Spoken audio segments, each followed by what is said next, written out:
Welcome to Even Tacos Fall Apart, a podcast built to help break the stigma and start the conversation on a wide variety of mental health topics.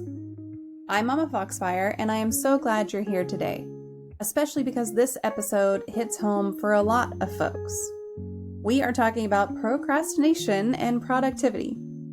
Two words that get thrown around a lot, especially in workspaces, social media, and therapy sessions. But they mean something different for everyone. And for most of us, they're tied up in way more than just to-do lists and time blocks. You've probably heard things like stop being lazy or just get it done more times than you can count. But if you've ever found yourself sitting in front of a task you know you need to do, whether it's paying bills, replying to an email, folding that last load of laundry, making a phone call, and you just can't bring yourself to do it, this episode is for you. Procrastination isn't just poor time management or not being disciplined enough.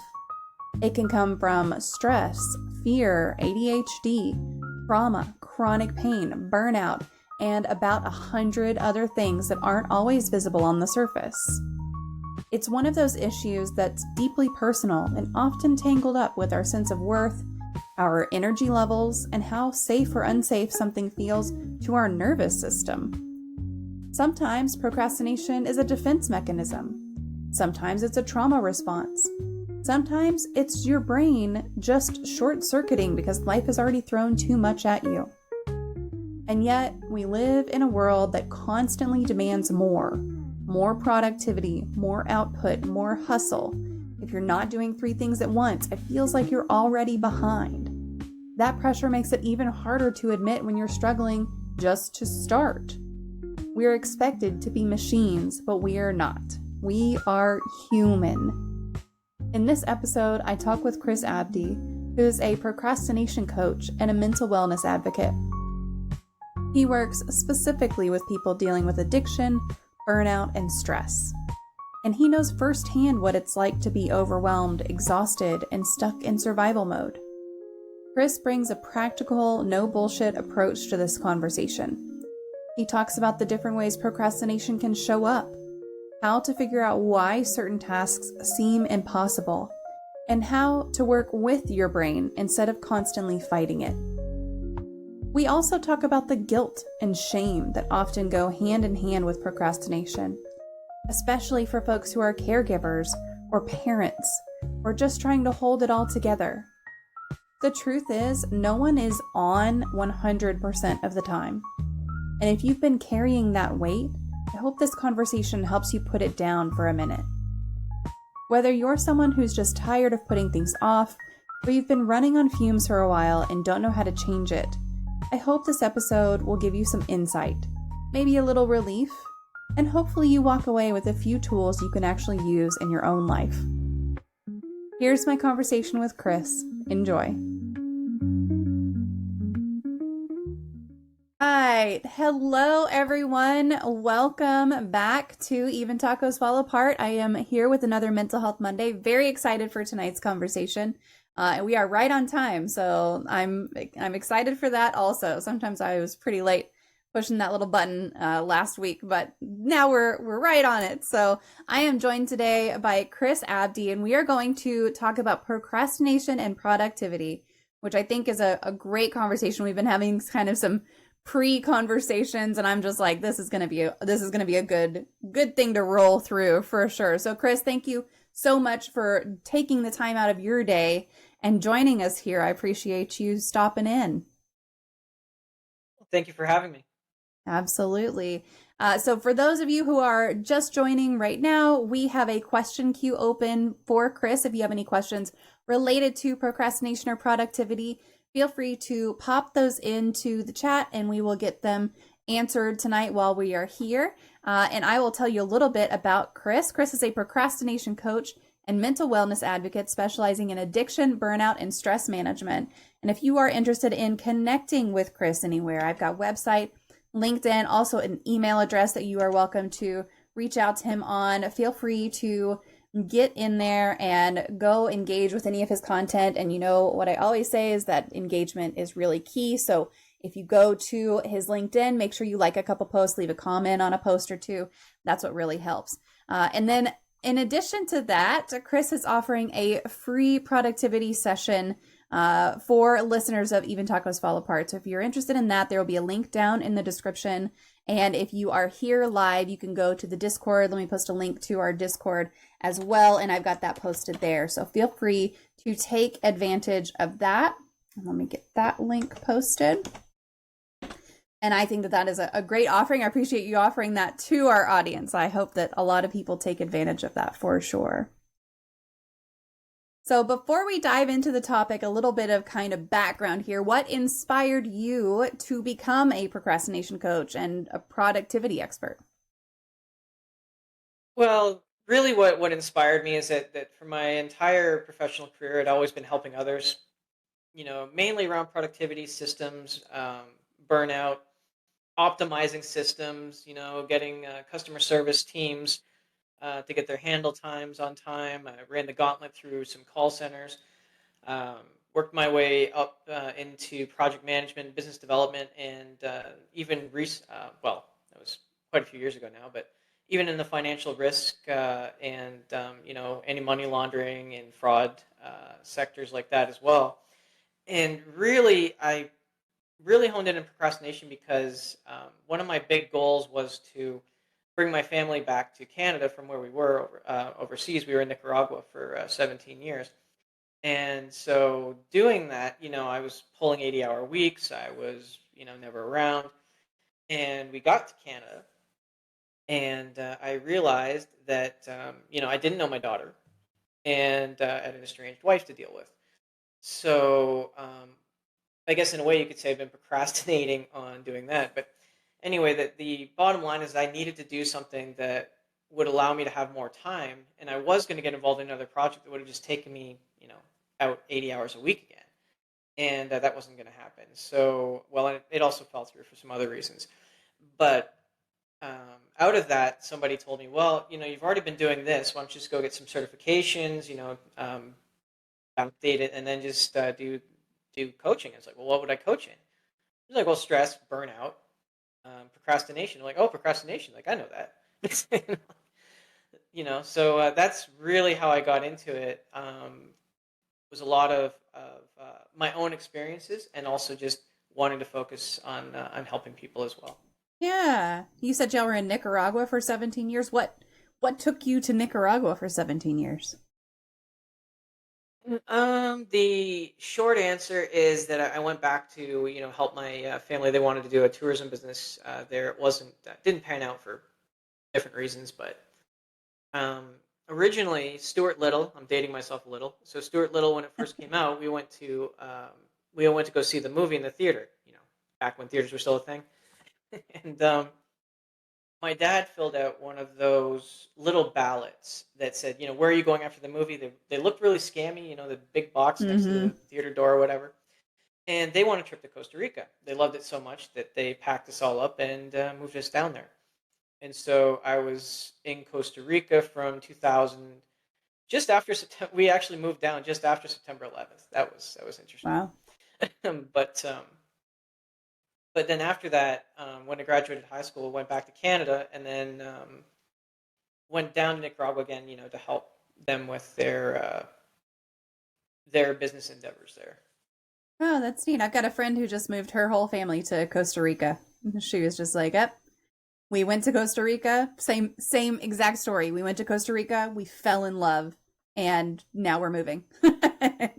And they bought a like a little 8-house compound.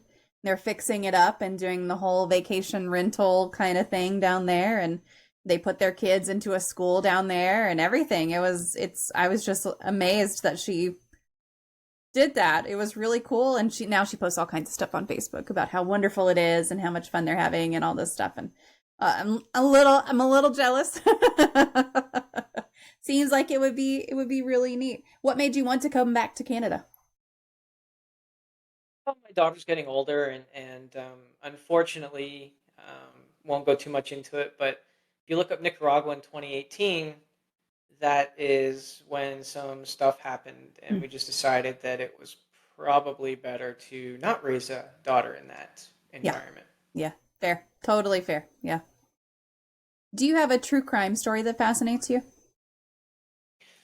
I do. I went back and forth on this before the show. I actually looked it up, and the one that fascinates me the most isn't really considered true crime. I mean, I think it is just an abhorrent crime, but that's just me. And it was just everything that went on with Hitler and his rise to power.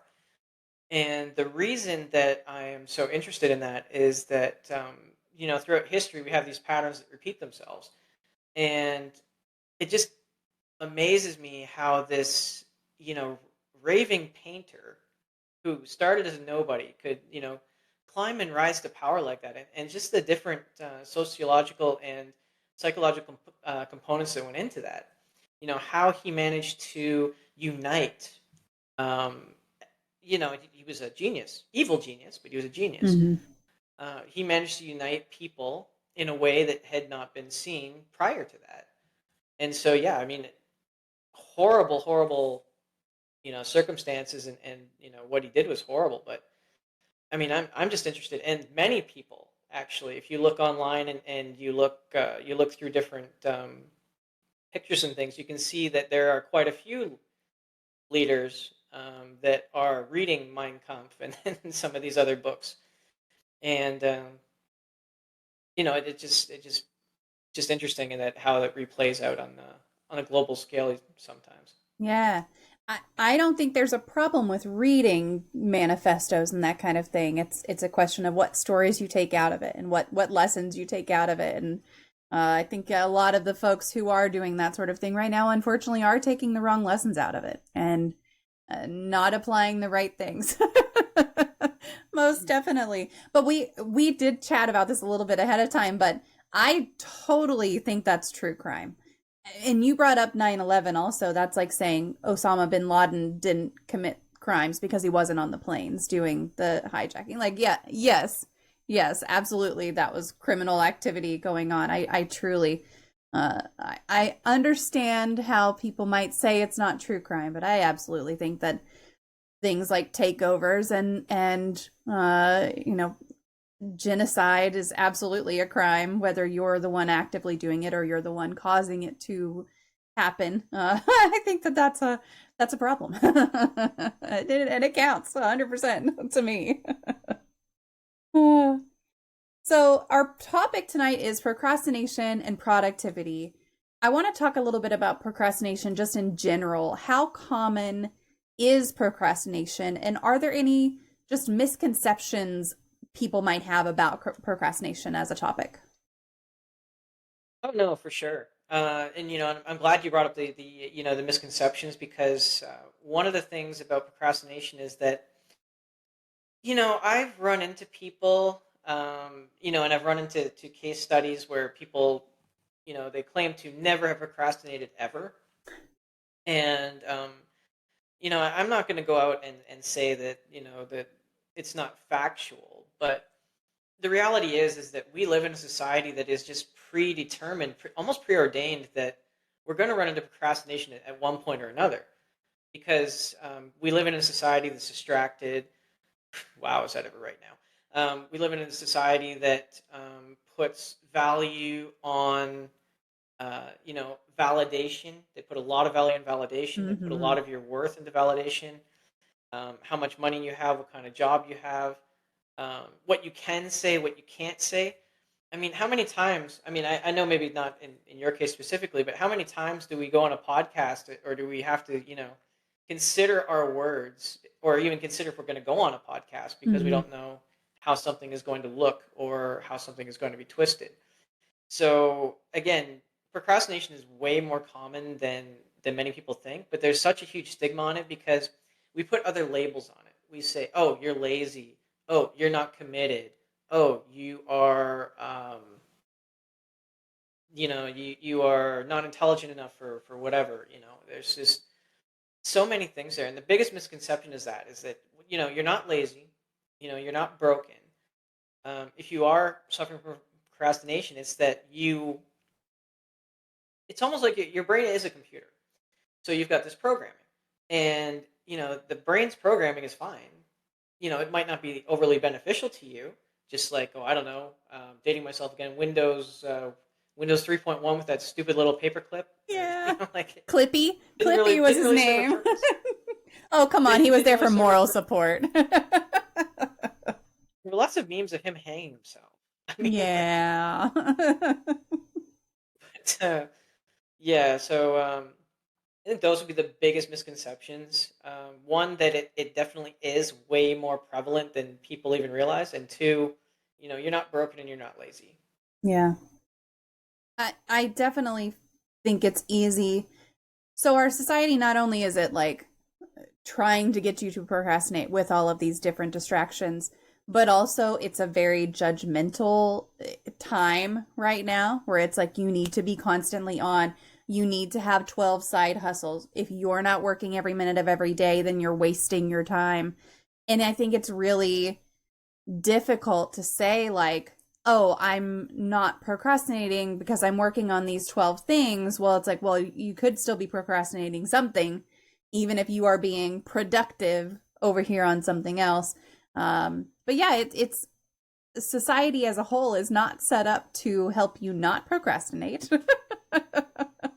And it's not set up to help you not be to help you be productive either, because there are so many things that could benefit if you're not productive, and different platforms and everything benefit from you being not productive. And so yeah, it's quite a difficult thing. Now you brought up the lazy piece, and I want to get into that a little bit also, because a lot of the time, like I said, if you're needing to always constantly be on and you're being a little bit judged for, oh, if you're taking a break, then you're not being productive. How do you tell the difference between my body, my mind needs rest, and I am procrastinating? Is there an easy, like, here's how you know whether this is procrastination or this is close, maybe it gets into a little bit of burnout also, but this is like, I need rest. Is there an easy way to tell between those two?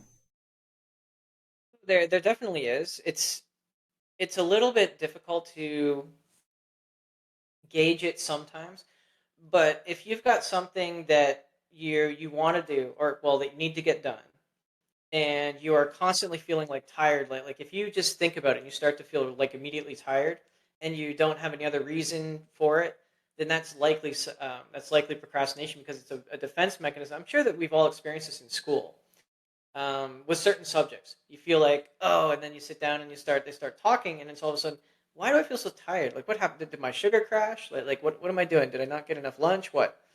And if you move those around, so we can talk about that in a little bit too. If you move those um, tasks around to when you will be most energetically available and mentally alert, and you still, when as soon as it comes up, you feel that tiredness seeping in, then it's definitely not something about you needing rest. It's something that you are specifically resisting in that particular task.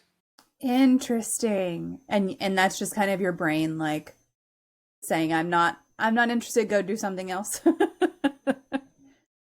It's so weird and counterintuitive, that, right? Because everything that happens in the brain right now, everything up until all those nasty side effects like anxiety, or other things, are actually designed to keep you safe. So, and I'm still trying to find, like, honestly, I'm still trying to find, because I find it fascinating. I'm still trying to find what evolutionary kind of need that fulfilled, when you all of a sudden, like, I get the adrenaline rush and you're gonna run away from your predators, but like, why would you immediately feel tired when someone submitted to something like that? Like, it Yeah. doesn't make sense. The only thing I can think of is that maybe, again, we were running naked and afraid through the trees 10,000 years ago, in that, we only focus on the negative because negative things killed us. But then if we looked at a big mountain range and we saw that it was really far away, then the brain would say, "Oh, it's too far away." And knowing that we didn't have tools to use, maybe it thought that maybe it was smart enough to know we were going to die, because we wouldn't have water Mm. or food if we went out in the desert for 40 days, right? So it could be related to something like that, but it's always been fascinating for me. Yeah, that's an interesting, just like what drove us to get to this point. That's an interesting question. I've I definitely don't know, but if you find an answer, a scientific answer at some point, I would love, just reach back out to me. I would love to talk about that too, because it's interesting. Winter is here and has a great question. Winter, I don't know if we'll be able to address this all the way, but I will go ahead and ask it. What would you do if you're worried about your brother hurting himself on a dirt bike and passing out and you've been anxious ever since? So I definitely will kick that off and say like that's something to talk about with your own therapist and try to work through whatever that specific personal thing is that you're facing. And I don't know if there's anything related to productivity or procrastination there, but Chris, anything to add to that? I don't know, definitely just communication for one thing. Um, the only thing that I'll say, I mean, if you're worried about another family member, talk to them about it.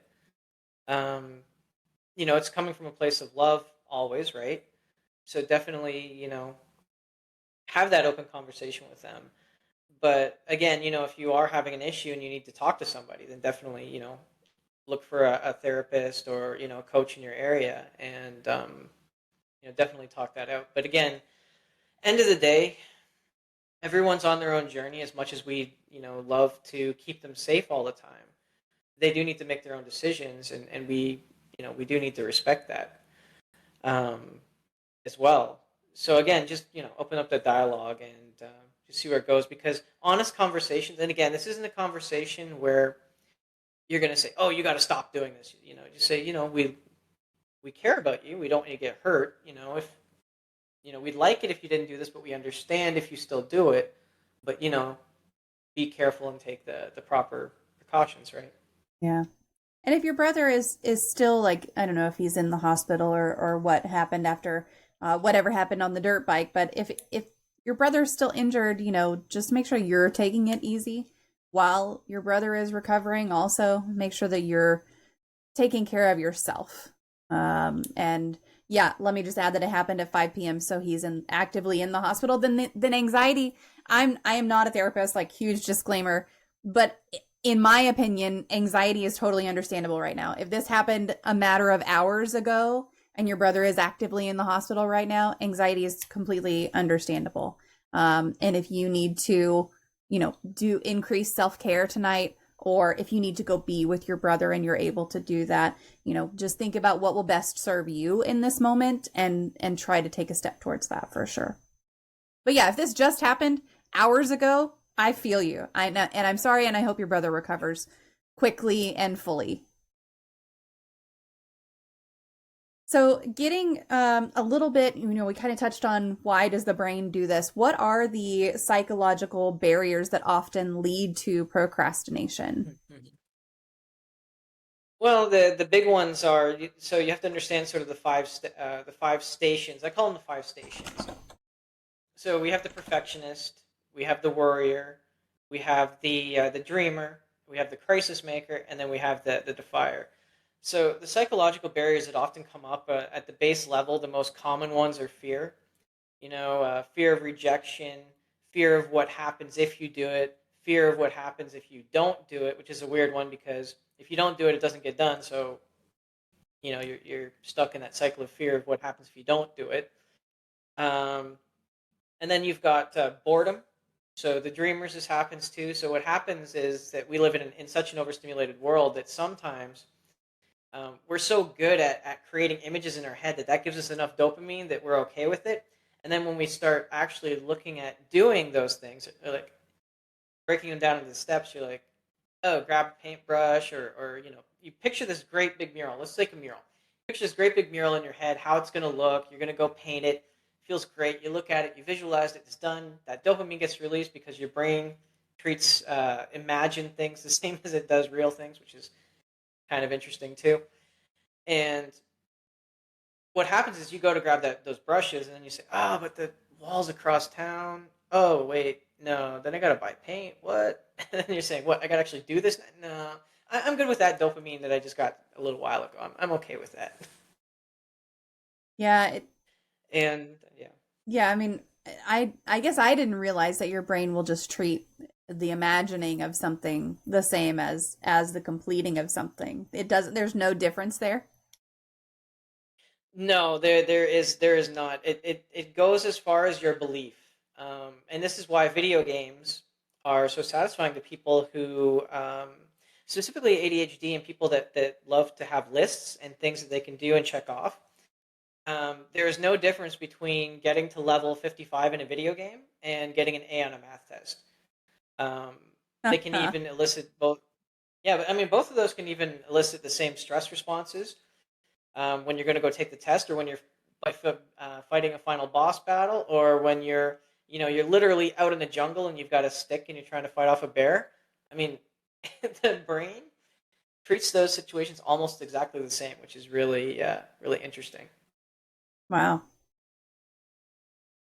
I could definitely see the video game versus math test, but video game versus bear is a little bit mind-blowing to me. Oh, it is. I mean, the same anxiety, and they did tests on this. Many different tests over many years. MIT did some. Berkeley's done some. There's tons of them if you go to PubMed. People who have literally had guns to their heads reported the same levels of anxiety, or same levels of like stress as people who were under the gun, you know, figuratively, for like a math test, or some sort of test, right? And a lot of that goes to what you've been exposed to. So, and this is a good one because it really changed my view on babies. Uh, because I used to be one of those people that I used to go out to a restaurant or a car or whatever in an airplane, like, oh my God, there's a baby crying and it's going to be crying for the next 3 hours or whatever, right? But you have to understand that that's their frame of reference. Yeah. So a baby cries so much, and I didn't understand this. Like, even with my own daughter, I didn't really understand this. I didn't understand, like, it didn't fully sink in until probably about 5 years ago, which is really late, I think, but better late than never. Is that everything the baby has experienced up to that point is literally the worst thing that's ever happened to it in its life. So Yes. that's why it's crying. Yeah. Yeah. The realizing that about babies. I mean, I go into a restaurant or whatever and I hear a baby crying, I'm like, I'm sorry for those parents having to deal with that. I'm glad it's not my baby. Because my youngest is 11, my oldest is 18. I'm like, I don't want to be in that baby stage anymore. But it definitely is like, and even middle school and high school age, even whenever you get to those ages, it's like, oh, a breakup is the end of the world. Well, it like I know that it's not the end of the world. They don't, though. Like, they don't. That is the worst thing. That is the worst thing that could happen to them in this moment. And it's like, I've lived through a lot of shit, and that's not it. But they don't know that. They have not experienced that, even if they've seen someone else experience those kinds of things. And also, you can't tell your brain, oh, it could be way worse. Because in that moment, it's just like, this is worse. This is bad. This is not what I'm used to dealing with. So, yeah, having that frame of reference for a baby who came from a nice warm spot and now is in a cold spot, like that's it for them. Potentially life ending in their brain. So, does procrastination have different causes for different people? And if so, kind of how do you figure out what causes your procrastination? See, that's a really interesting one. Again, we went over some of the big ones, like the fear of failure, fear of rejection, fear of success, boredom. We've also got being uncomfortable. So a lot of the times you're procrastinating something is just because you don't want to be uncomfortable. So really, the only way to dig into your procrastination and why you're procrastinating is to actually look at that task and see what it is about that specific task, or what part of that task is what's bothering you, because it's not the full task. And I had this discussion with this gentleman about mopping, and he's like, no, I just hate mopping. I hate everything about it. Like, really? So walk through it. And and he said, oh, he's like, okay, like, literally, do you abhor grabbing the mop? Do you Yeah. abhor going and mopping the floor? There's always one thing. I can't use the mop story, but I'll use the laundry story. Another individual told me he had an individual with ADHD, and he said he couldn't do laundry, right? And so when he broke it down, putting the clothes in the hamper, that's fine. Picking them up, putting them in the washer, that's fine. Moving them from the washer to the dryer, that's fine. Taking them out of the dryer, yeah, that's fine. Folding them, putting them away, nope, nope, not gonna do it. So his big thing was he absolutely hated folding them and putting them away. It wasn't doing the laundry, like on the whole list. It was just putting the laundry away. So in his case, he negotiated with his wife and just said, "Hey, you know what? I'll do the laundry all day long, but you got to fold and put it away, and then we'll switch and do something else, right?" So just really finding that root cause is definitely important for when you are trying to figure out what your root cause is, because everybody's got one, or Mm-hmm. even things that make you mad. Just knowing yourself and knowing your emotions and knowing where those are rooted can really give you a good idea of where you're falling and why you're not doing what you need to do or want to do. Is it if you figure out like the one thing? So with the laundry, it's putting it away, or whatever it winds up being. Is there a way to kind of pinpoint like, oh, this is a group of tasks, and this is the reason that I don't like doing them, or is it really individualized to what's the specific thing you're procrastinating and why are you procrastinating it? Or is there a more general I procrastinate because, and maybe it does go back to kind of that fear of failure and those others that you mentioned, fear of success, all of those things. Maybe it kind of goes back to that. But if we're talking about, let's just take household chores, does that always come down to Hmm. there's one thing in the task that I don't like to do? It's not always going to come down to one thing in the task. There's always one thing in the task that you don't like to do, but it is like you said, you can actually generalize that into different things. So, for in my case, right? I don't like chores. I mean, I have no problem saying that. I don't like chores. And for me, it's different things, and I can identify which parts of the chores that I really don't like. So for like doing the dishes, I don't like. I don't actually like washing them. I don't like it. Or for when we're talking about like shoveling snow, I just don't like shoveling snow either. Or if we talk about laundry, like I don't have a problem with laundry actually, but with those other things, I do have a problem with, right? So washing the dishes and shoveling the snow and actually, even taking out the trash sometimes. But there is a common denominator there, and that is that I don't like to be cold. So if I do the dishes and then we're doing them in cold water, my hands get. I don't like that. Don't like my hands being cold. Shoveling the snow, well, obviously I don't want to get cold in the Yeah. snow. Taking the trash out is pretty much the same thing. So there's always the commonality there, and actually there's that example of how you can get rid of procrastination that way too.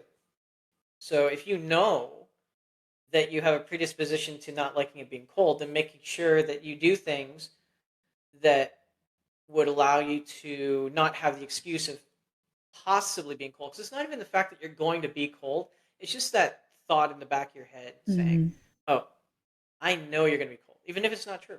I mean, it gets down to, I'm in St. Catharines, Ontario, and it gets down to -20. But, once it dips below 12 degrees, that's when I start saying it's cold. Like, I'm in Texas. It gets below 40, and I'm like, this is too cold for me. yeah, in Fahrenheit, it was -9. No, thank you. No, thank you.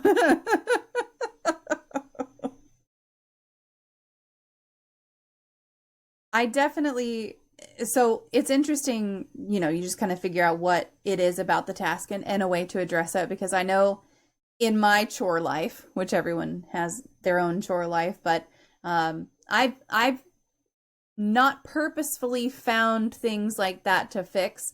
But like my thing with laundry is I hate folding socks because there's always a sock that doesn't have a match. And so my solution for that was like, okay, I just don't fold my socks. They just go in a drawer. They just go in the sock drawer, matched, unmatched, whatever. I just don't care about them. And so I put on socks, and if there's a matched pair, then I wear them, and if there's not, then it's fine. But when I do laundry, I don't worry about the socks. And when I do dishes, I don't like touching the dirty dishes.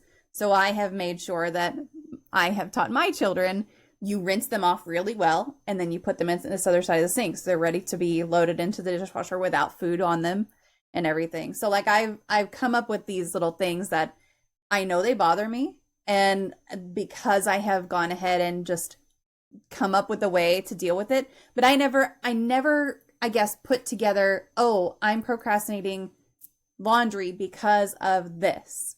I'm procrastinating doing the dishes because of this. How do I? So it's just kind of like I have gone through and customized my life, I suppose, in a way that works for me. And I guess I just assume that most people just kind of wind up doing that. Is that something that you see a lot, as people come bringing these kinds of things to you and saying, I just don't know. I just don't know what to do and how to kind of fix it. So normally when people come to me, it's because they've got that one thing they really can't do. I mean, we've got these jokes, like the spice rack that somebody promised to build 12 years ago. Um, Actually, personally, I've got a chair sitting in a box. It was on sale, and I think it's been there since November 2020. What, from 2025? November 2023, I believe. Oh no. So, so I mean, I can definitely relate and understand. But that's a procrastination thing, just because of a priority thing. Because obviously I don't need the chair or would have built it. Yeah. So just sitting there. But yes, I mean, it is. Excuse me, I lost my train of thought there for a second. It is where there are certain things that you're procrastinating on, and there's always a reason, right? Yeah. But yeah, I don't think I answered your question. Well, I mean, it just, and you brought up something else. I do want to revisit kind of the procrastination versus priorities thing. So I got to remember to go back to that. But we were talking about just, do a lot of people come to you with these kinds of issues and say like, I just don't know how to get over chores in particular, or is that a really common thread that people come to you with? Sometimes the really common thread out of all those bits of procrastination, at least lately, I've noticed, comes down to a lot about self-worth. Mm. So we're able to do things for others, but we're not able to do things for ourselves, and that I think really is one of the most prominent forms of procrastination we're seeing right now. And it's got very, very, very detrimental, horrible effects. Mainly seeing these in mothers who are, um, they've had their children, they're having their children leave the nest. It happens to fathers too, but um, definitely more prominent in mothers, because guys, we tend to be a little bit more selfish in that aspect, just because we're not generally primary caregivers. I mean, not all the time, but I think that definitely that's one of the biggest sort of commonalities I'm seeing today, is that a big part of the procrastination is definitely coming down to um, almost like a self-worth, like, am I worth it? From the guy who couldn't paint his fence. He literally couldn't paint the fence. Called his buddies over, and he'd be able to paint it if his buddies were there, but he couldn't do it for himself. Um, if he was just painting the fence for himself, or he was just having even a birthday party, planning a birthday party for himself, for his kids he'd do it. For himself he wouldn't do it. Yeah. Or and it came down to that worth thing. So it can be that, but definitely that's one of the biggest, I guess, commonalities we're seeing right now. I could for sure see that being the case, because I know that it's way easier to do something for your kids than it is to do it for yourself. Like, if there's a problem that they have, of course I'm going to be right on that. Of course I'm going to be helping try to solve it for them. If I have a similar issue, even if they just had a similar issue and now I've got that similar issue, I'm like, it can wait. It can wait. It can wait. It can wait until it's like, why didn't I take care of this 2 years ago?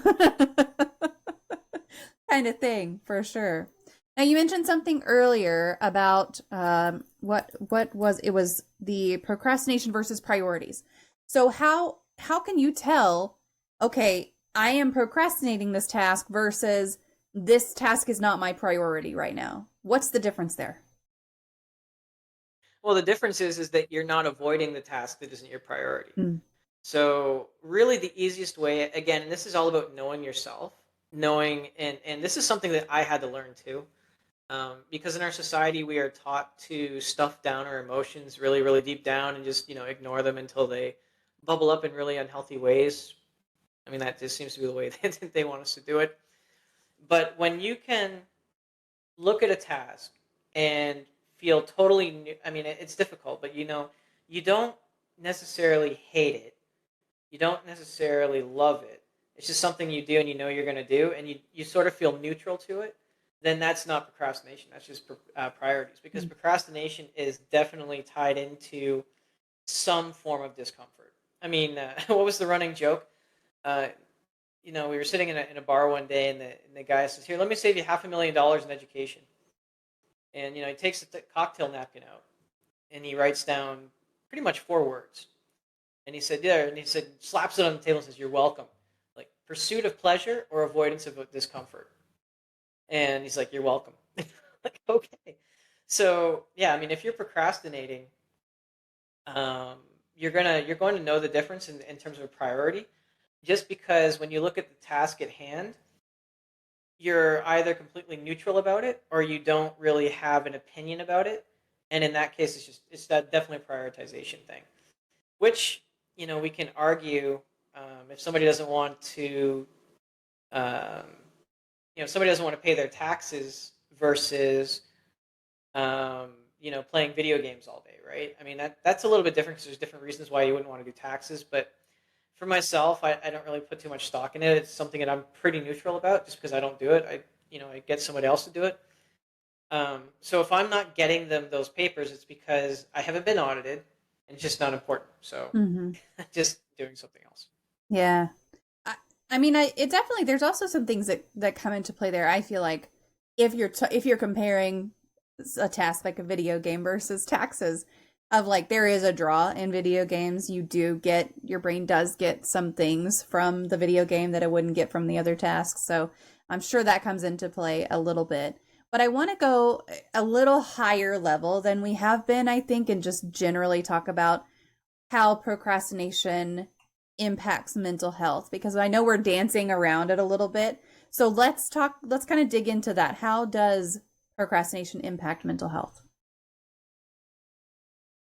Well, procrastination can, um, it actually has complete polar opposites. So procrastination can be a symptom of depression. Procrastination can be a symptom of anxiety.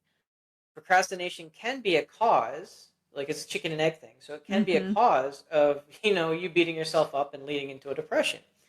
Or, procrastination can be a form of, it can lead to anxiety as well. So it's like this chicken and egg thing. They feed each other, right?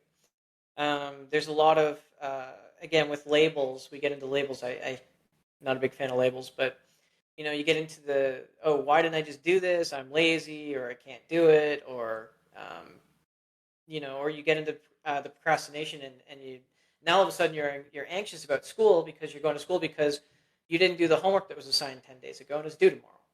You know, it's like self-fulfilling prophecy. So I mean, it. Or on the flip side of that, procrastination can give you a minor God complex, if it all works out in your favor. So, I mean, if you are procrastinating and you've never had negative consequences because of that, you might build yourself up and think you're invincible too. So there's a wide variety of things that it can do. Most commonly, though, you're going to be looking at that spectrum of, I'm not going to say self-hating, but definitely, you can get into more limiting the beliefs, and you can also get into this cycle of depression and or anxiety as being unfavorable outcomes to that. Yeah, yeah. I know that it can be difficult to kind of imagine like how can procrastination give you that God complex kind of thing, but if you procrastinated several things or a kind of group of tasks or something over and over and over and it always works out well, then you're gonna think, oh, this is just the best way to do it. I don't know why everyone doesn't do it this way. This is the right way. Hmm. Oh yeah.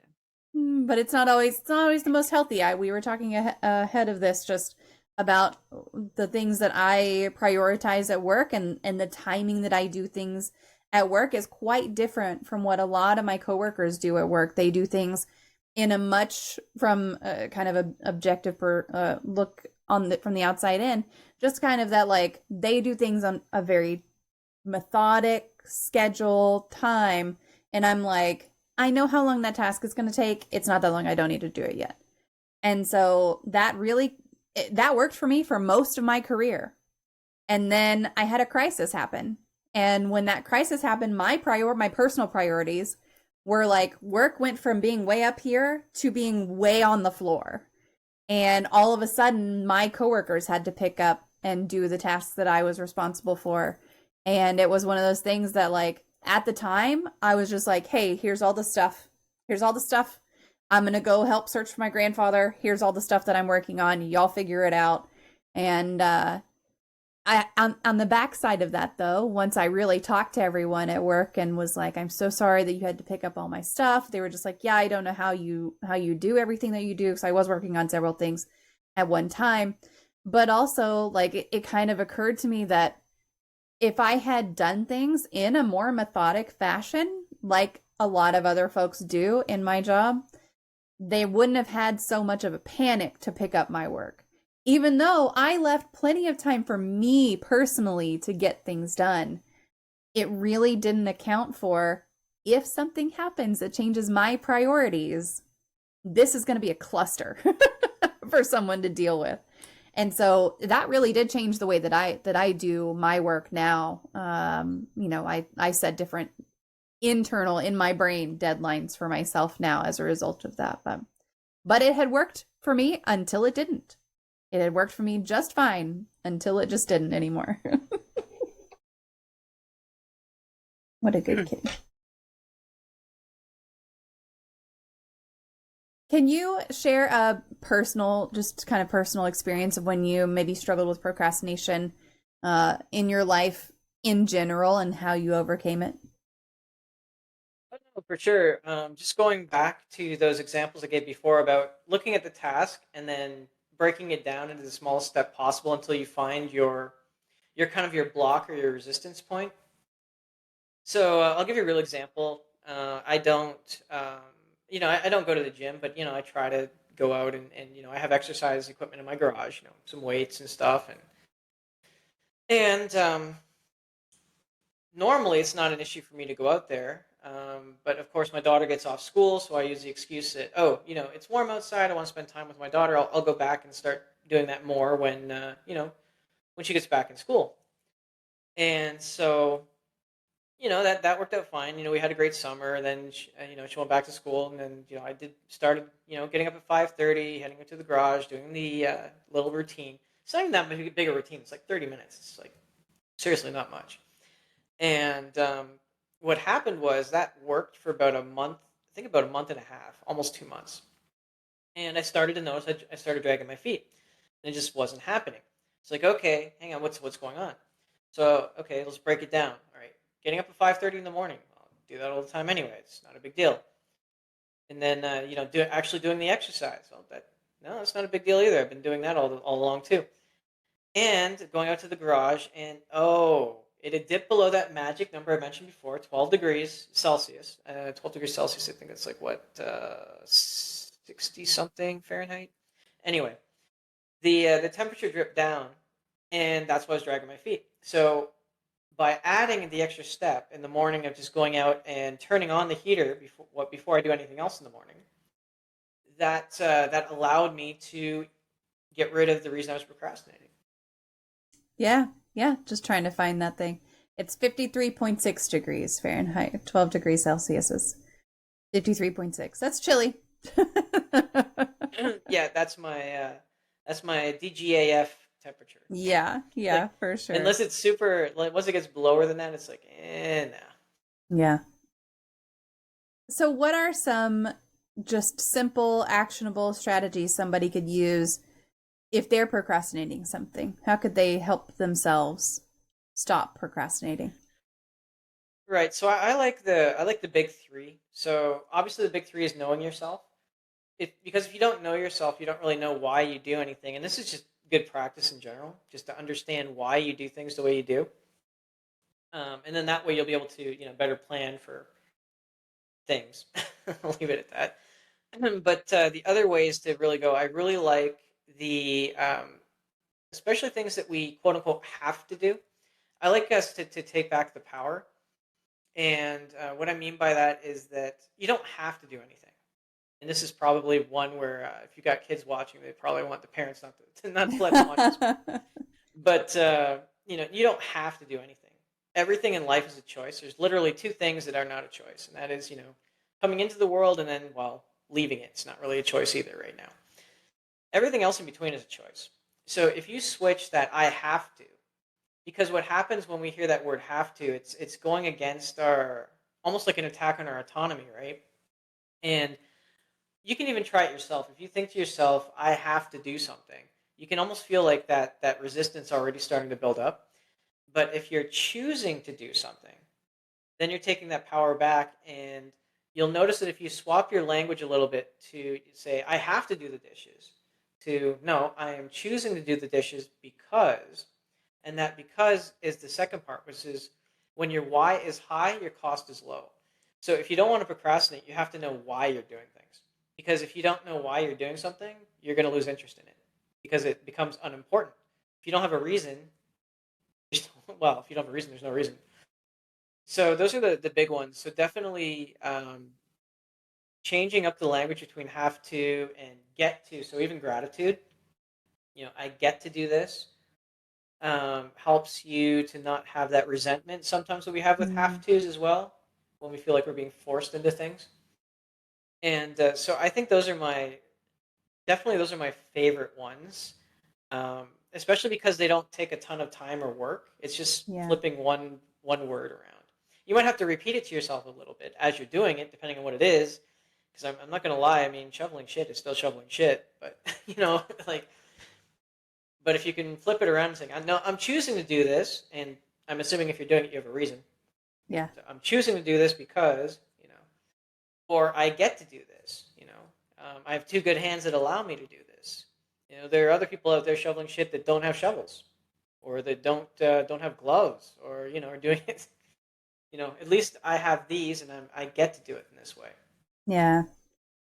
It seems, just kind of on the surface like, oh, I get to do the dishes. That's like I could definitely see, especially if you took that to my kids and said reframe your chore of doing the dishes into something positive. They're going to go, it's not positive. But like, as someone who understands like I get to do the dishes, which means I'll have clean dishes to eat off of and I don't have to get upset that I don't have clean forks. Like that's an easier reframe for some people than I think it will be for others, most definitely.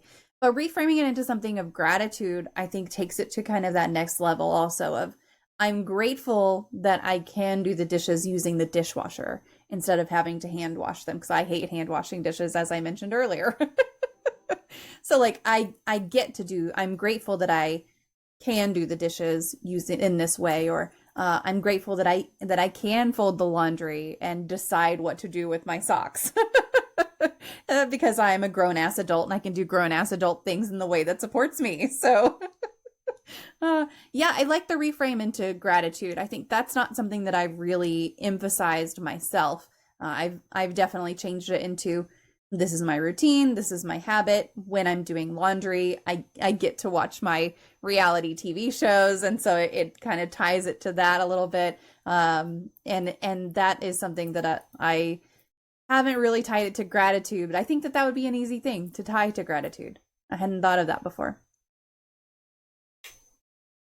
Now, I mentioned routines. How do routines and habits help with productivity, and how can someone create ones that stick? So again, um, you'll want to know why you're doing things, because when your why is high, your cost is low.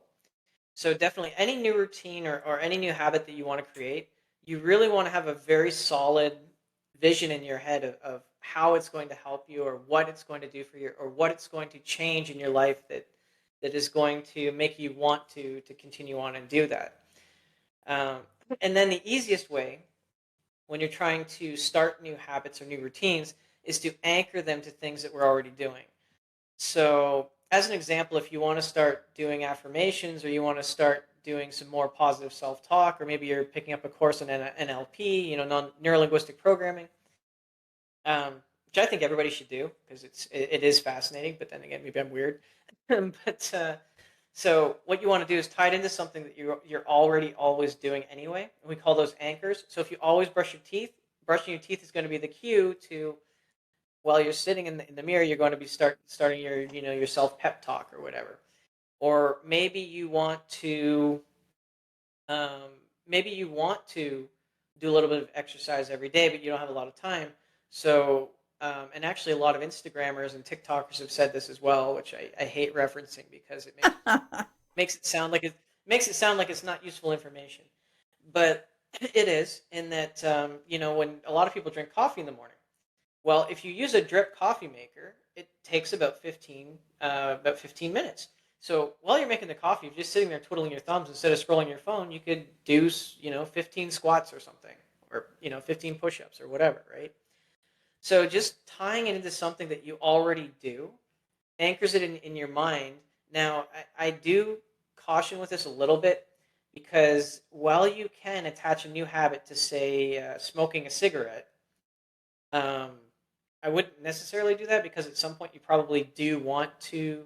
Well, let me rephrase that.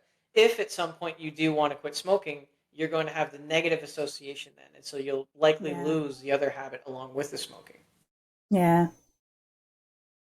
We've talked a lot about habit stacking here before, and it's definitely one of those like things where you want to tie it to things that are healthy and helpful. Both. I like the coffee tip. I do that if I remember. Now the problem is remembering to do something before coffee is hard sometimes. So for me, I definitely need that little kick of caffeine. But I do like on my second cup of coffee is usually whenever I'm like, okay, I'm going to start doing whatever it is exercise wise that I'm going to do that day, because I break my exercise down into little bitty things throughout the day, because I don't necessarily have an hour in my day to go and work out, but I'm on many Teams calls where I'm not on camera and I can do things while I'm on those Teams calls as long as I'm not completely out of breath whenever I have to speak, it's fine. So I break mine into little things. And my second cup of coffee for the day is a great time to start that while I'm standing there waiting for it to be ready. Most definitely.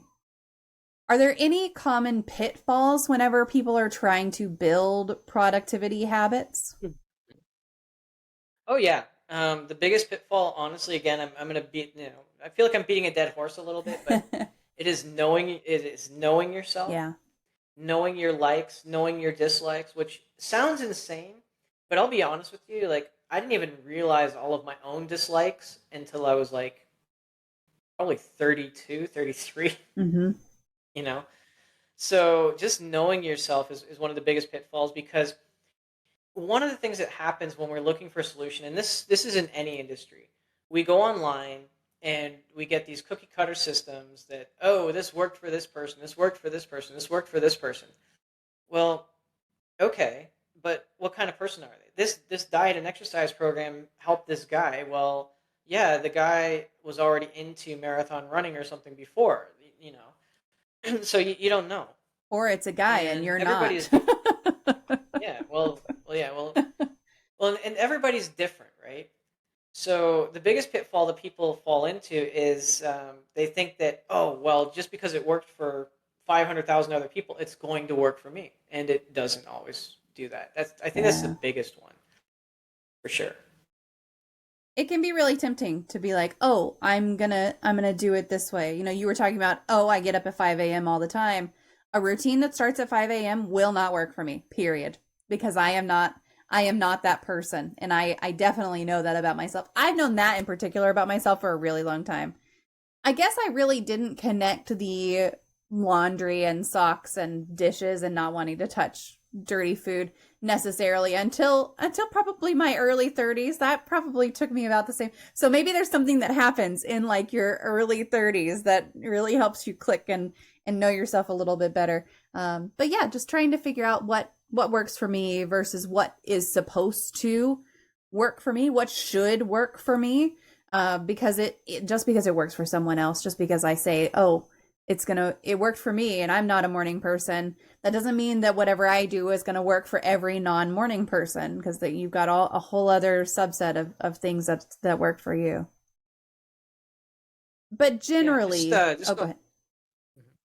No, I was just gonna say, just going back to that as an example, like a really visual example. If you've got a mountain in front of you, and you've got a goldfish and a monkey and a mountain goat, and the mountain goat walks up the mountain, the goldfish is gonna sit there, and the goldfish is gonna sit there, will look at watching the goat, and then the monkey's gonna sit there watching the goat, and the monkey is gonna start probably walking up the trail like the goat did. And he's not going to have as good an easy a time as the goat, but he's still going to get to the top. And the monkey may even eventually figure out that maybe he can swing through trees or something and get there a little faster, better for him. The goldfish, the poor goldfish, is sitting there. He's like, oh, "What the hell? Like, he doesn't have legs. He doesn't have arms. He's not walking anywhere. So he's just going to say, oh, I can never do that." Yeah. But you know, lo and behold, there's actually a series of streams that go up the mountain. So, if the goldfish had, maybe seen the mountain goat and said, oh, okay, maybe there's another way, then they could go. But if it's just watching the goat and the monkey and what they're doing, just saying, oh, there's no way I'm doing that. And that, unfortunately, is the way that most of our products are made. There's, 10% of people that, it might work really well for. There's 70% that might be able to struggle through it and find their own way or wiggle their way through it. And then you've got the people that are, and again, it's not to say that these other people who would be in the goldfish group are any less talented. It's just that they just don't have the same tools to do the same job. Yeah. I I'm glad that you kind of put it that way, because I think a lot of folks who struggle with things like chronic pain or mental health struggles, or even just things like unpredictable energy levels, have a much bigger mountain to climb in general. And maybe there's shouldn't be a mountain to climb. Maybe it should be an ocean to swim. But is there anything that you would say to folks who are trying to find a sustainable productivity practice and are struggling with some things like chronic pain or mental health struggles or anything like that? Well, the first and foremost always is self compassion. Have compassion for yourself. Don't beat yourself up about it. Nobody. I think we said this a little bit earlier before the show as well. Nobody can be on 100% of the time. Yeah. 100%. You can't be 100% on 100% of the time. Mm-hmm. And this is, I say this with everybody. I say this with people who are, healthy. I say this with people who are, maybe not so healthy. The goal is not to go out and do 100 sit-ups. The goal is to go out and do one sit-up. And if you can't do that, the goal is just to go out there and sit. Yeah. Just showing up is already, progress enough for, those days. And some days that's what it's going to be. I mean, I've had those days where, just literally my showing up was me just literally getting one foot out of the bed and then actually just being there. Yeah. Wasn't very effective, but I was there. And that's how you develop consistency, and that's how you develop those routines, even if you're going through something else, like a foot surgery, or maybe you've just had a rough bout with some depression or something. Just knowing that you can celebrate those small wins and that they're actually just showing up. I mean, that's enough. We are human beings. We're not human doings. Oh, I like that. We are human beings, not human doings. I like that a lot. That's really good. Yeah, I mean, setting a goal for yourself that is not only achievable but easily achievable. Like set a goal of today I'm going to do, like you're talking about sit-ups. Today I'm going to do one sit-up. Okay, great. My 11-year-old, I've been trying to get him to learn how to do an actual push-up. His push-up is like some sort of crab creature trying to do a push-up, and he's in jujitsu and judo. And one of the things I was like, okay, you can't do a push-up. That's no big deal. Like, lean on me. I'm gonna put my hands out. You lean on me, and you do a push-up in a form while you're up in the air, and you're just leaning against my hands. And so we're working on like your goal doesn't have to be to do the exact thing that you're ultimately after. Your goal just has to be something that's going to get you a tiny little bit closer. And it's very, I don't think he really is connecting that. Of course, he's 11, so whatever. He just has to do what mom says. And so it's just the very pick something that is super easily achievable, that you know you can accomplish. And then also, even if you don't accomplish that in a given day, like, don't beat yourself up about it. Just reset. Just reset for the next day, because there are plenty of days that I don't do a single squat. There are plenty of days where I don't do a single anything. There are days I woke up this morning with a headache and I didn't work. So it's like some days you just can't, and that's okay too. And you just gotta kind of be like, all right, I mean, obviously I have the PTO to take off, and I'm grateful that I have the PTO to take off. But, some days you just can't do what you expected to do. I expected this morning to get up and do my work, and I couldn't. So I'm not going to beat myself up about that. I'm just going to reset, and tomorrow I'm going to get up and do my work. And if tomorrow I can't get up and do my work, then I'll have to give myself the grace and space to work that out. But yeah, setting that easily achievable chunk of something, not even the ultimate end goal. That's been really hard for my 11-year-old to understand. For sure. So you're a productivity and procrastination coach. Are there any super creative excuses you've heard from someone about why they procrastinate? Oh yeah. The biggest excuses I've heard actually wasn't from clients themselves, but it was from family members or partners or friends of them. So you know how sometimes people have superstitions, and I never really thought of this as something to do with procrastinating. But there was one guy, and I don't follow a lot of sports, but um, I believe it was with the Cubs. He said that he felt that the Cubs were on a losing streak because he was getting his laundry folded or at a certain time or something. And so his excuse was he would fold the laundry once the Cubs won, because the last time they won, his clothes were in a dirty heap on the floor, or something like that. That definitely one of the most interesting ones was tied into superstition like that. Yeah. I've heard of people like, I don't wash this jersey because the last time I watched it, we lost by whatever, that kind of thing. I've heard those sorts of things before. Yeah, that's a little tough to overcome. And also, like, the fate of a sports team does not rest on your shoulders. It's on the players and the coaches and the days that they're having.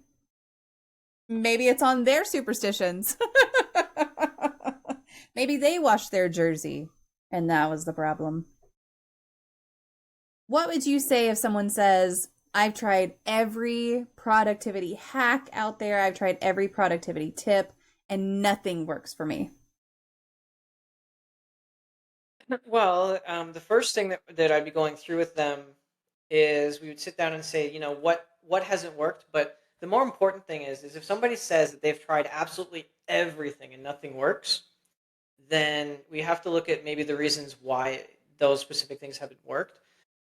Because normally what it is they've tried all these different things, but when you boil down the things to their base, to their base values and their base components, they're actually the same thing. Mm. So, I had somebody who came to me and they said that they tried every single productivity app that's out there.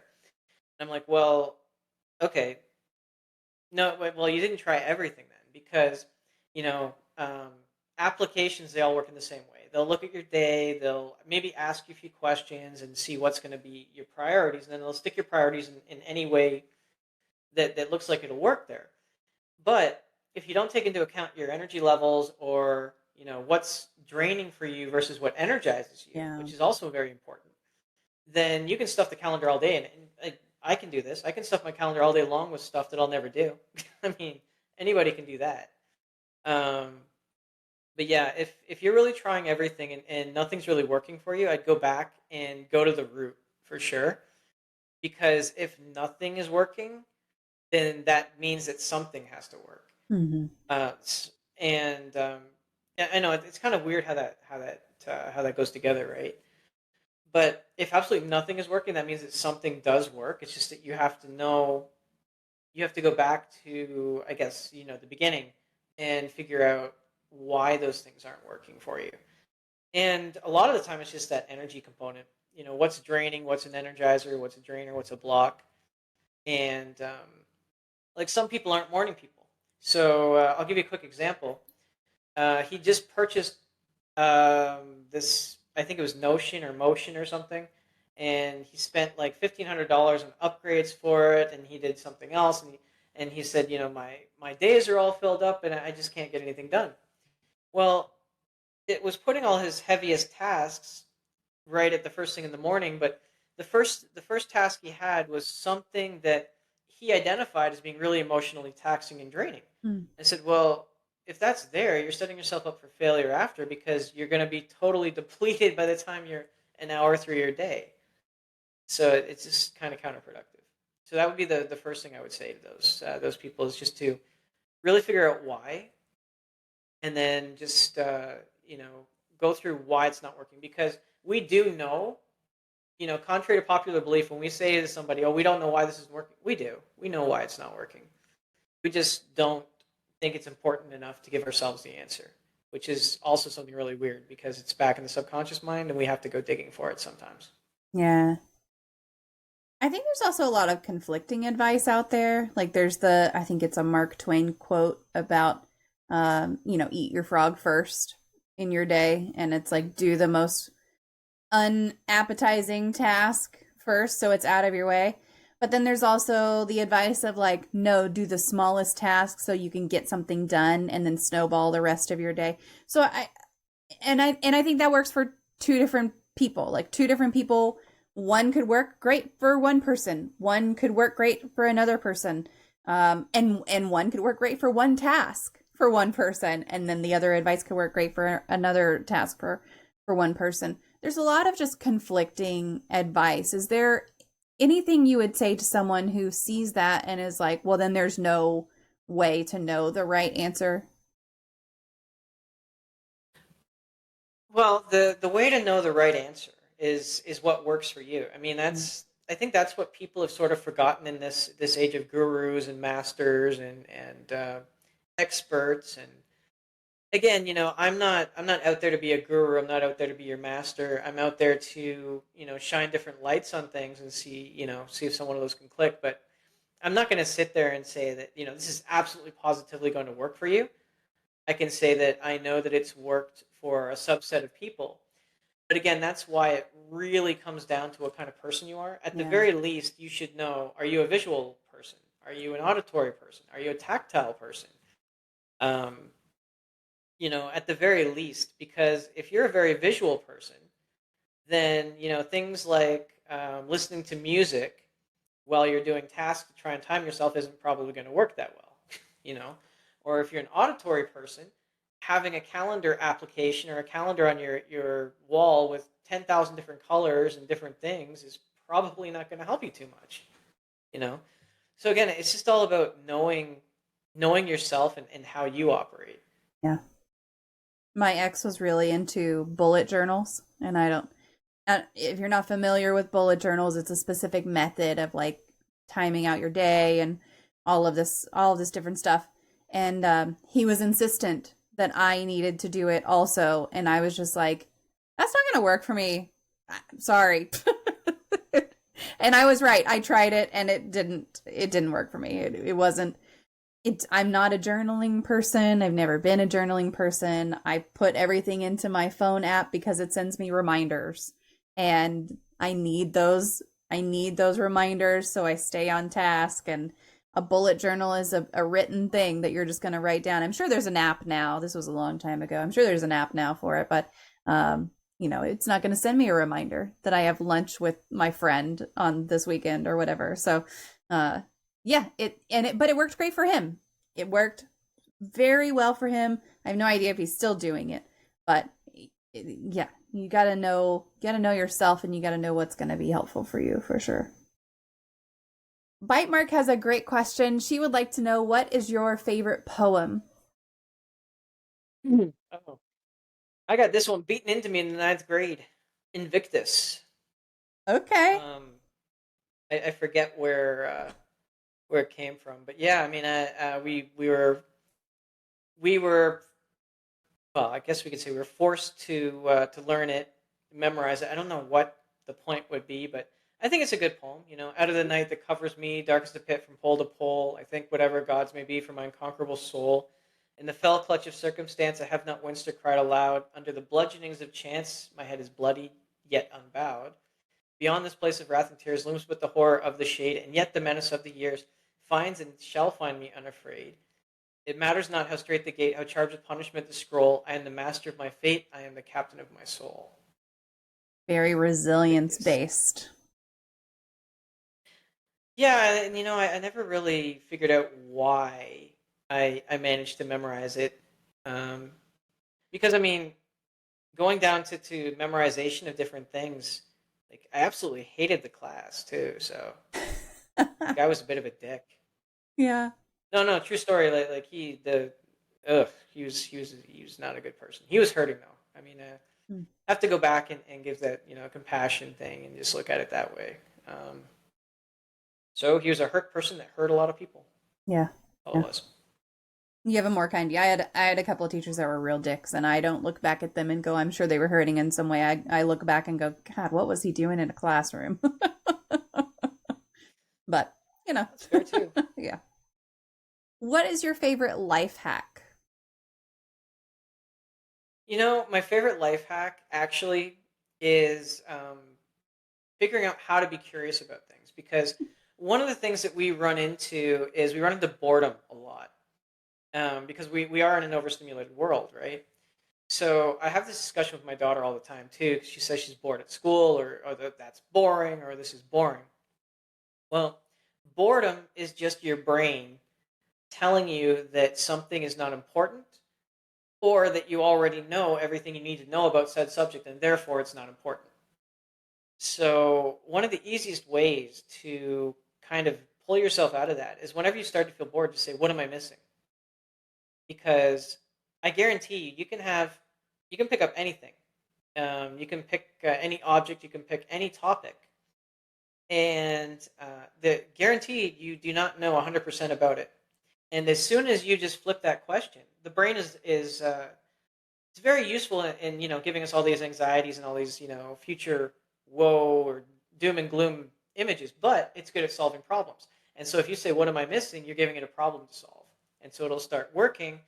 And therefore, I mean, it's not going to turn conveyor belts into the most exciting thing in the world for you, but you're going to be able to stay awake and pay attention, and it's not going to be as unbearable as if you're just sitting there saying, "Oh, conveyor belts." I love that question. What am I missing? What do I not know about this yet? What more could I learn? Especially in things like school. I'm not in school, but my kids both are, and they've had those, like, I'm really bored in this class kinds of moments, and that's a piece of advice I can parrot back to them and say, okay, well, what do you not know about Beowulf? Or whatever it is you're learning about right now. Oh, that's a good one.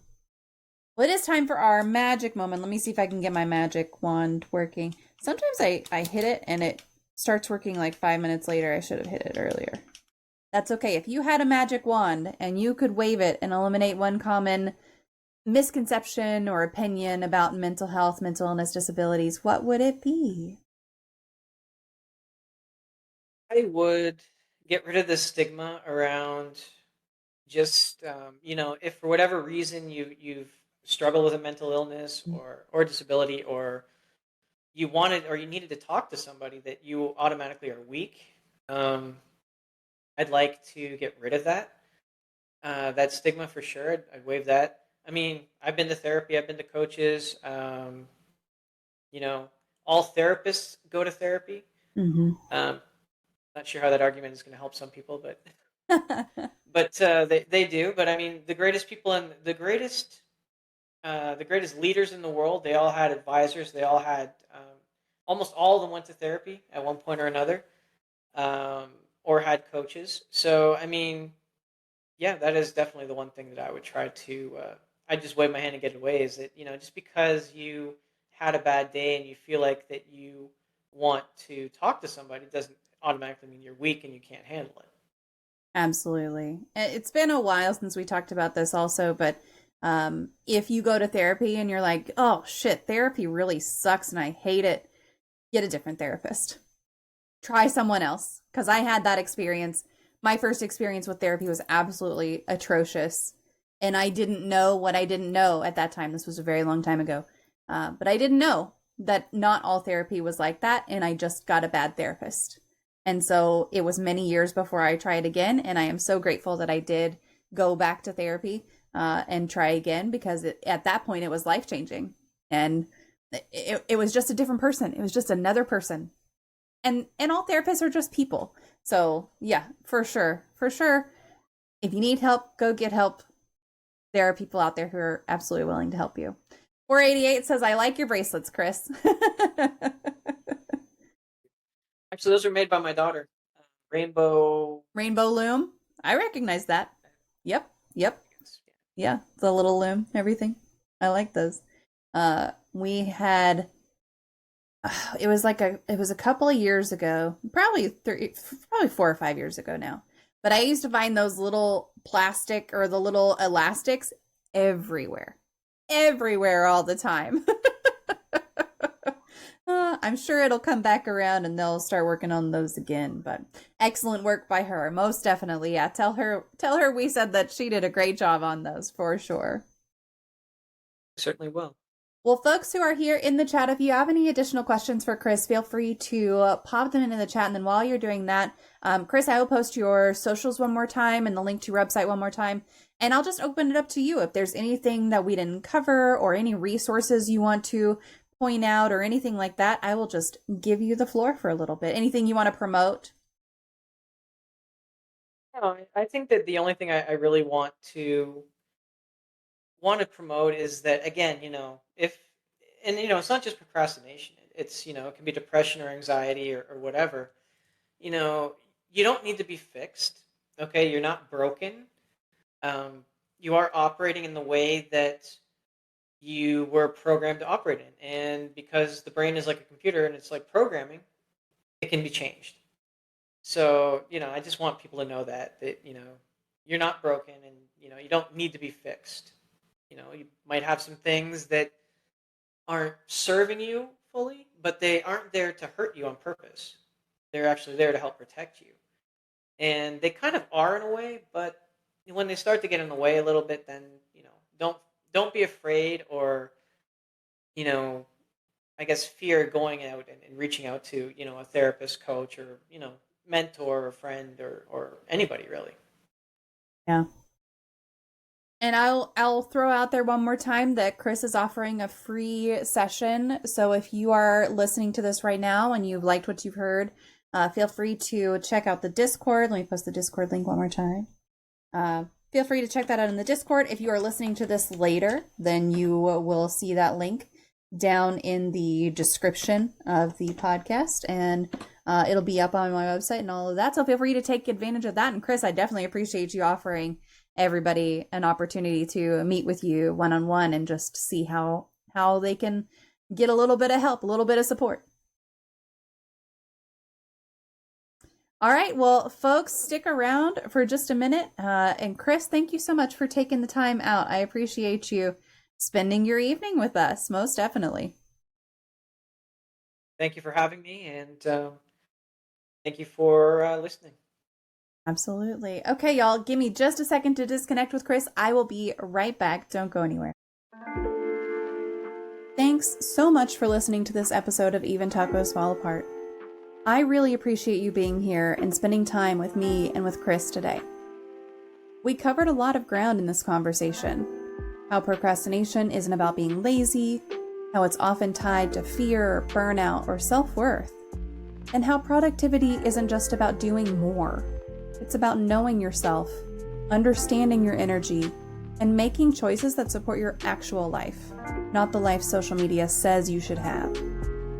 One of my favorite takeaways from this chat with Chris is that the solution to procrastination doesn't have to be dramatic. It can be as simple as figuring out what about a task makes you avoid it. Maybe it's the folding, maybe it's the cold, maybe it's just feeling like you're doing it for everyone else but not for yourself. That stuff adds up, and giving yourself permission to make small changes that work for you, can really shift things. We also talked about the pressure to always be on, to always be producing, and how exhausting that is. You're allowed to rest. You're allowed to show up in a way that works for you. And on the days you can't show up, that doesn't mean you're broken. It means you're human. If this episode made you feel seen, gave you something to think about, or even just made you feel a little less alone in the struggle, I'd really love it if you'd take a second to rate and review or comment on the show on your favorite podcast app or wherever you're listening right now. It helps other folks find the show, and it helps me keep bringing on amazing guests like Chris who are willing to talk about the hard, messy stuff in real and honest ways. If you're not already subscribed, go ahead and hit that button so you don't miss future episodes. And if you want to connect more, you can join our Discord or check out the link in the description for more resources on the website. You can also find the free productivity session Chris is offering linked right there in the show notes. So if you want to explore how procrastination might be showing up in your life and what to do about it, it's a great place to start. Until next time, take care of yourself the way you'd take care of someone you love. And just a reminder, even tacos fall apart and we still love them, and I still love you.